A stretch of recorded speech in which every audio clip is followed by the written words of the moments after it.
Mini vlog 44 வீட்டில் பொடலங்காய் இருக்கா, மறக்காமல் இந்த ரெசிபியை ட்ரை பண்ணி பாருங்கள். கடாயில் கொஞ்சமாக எண்ணெய் சேர்த்து தாளிப்புக்கு சோம்பு போட்டு சோம்பு நல்லா பொரிஞ்சு வந்ததும் பொடியாக கட் பண்ண ஒரு பெரிய வெங்காயம், கொஞ்சமாக கறிவேப்பிலை சேர்த்து நல்லா வதக்கிக்கலாம்.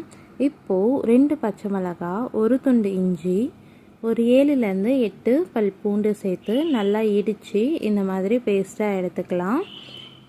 இப்போது வெங்காயம் நல்லா வதங்கினோடனே இந்த பேஸ்ட் இதில் ஆட் பண்ணிக்கலாம்.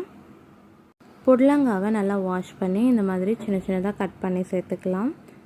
பொடலங்காய் நல்லா மிக்ஸ் பண்ணி விட்டு மூடி போட்டு நல்லா வேக வச்சு எடுத்துக்கலாம்.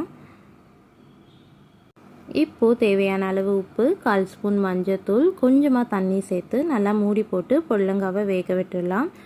ஒரு மிக்ஸி ஜாரில் 2.5 ஸ்பூன் பொட்டுக்கடலை ஆட் பண்ணி நல்லா பவுடராக அரைச்சி எடுத்துக்கலாம். காய் நல்லா வெந்து வந்த உடனே இந்த பவுடரை ஆட் பண்ணி நல்லா மிக்ஸ் பண்ணி 2 மினிட்ஸ் கழித்து ஸ்டவ் ஆஃப் பண்ணால் பொடலங்காய் புட்டு ரெடி.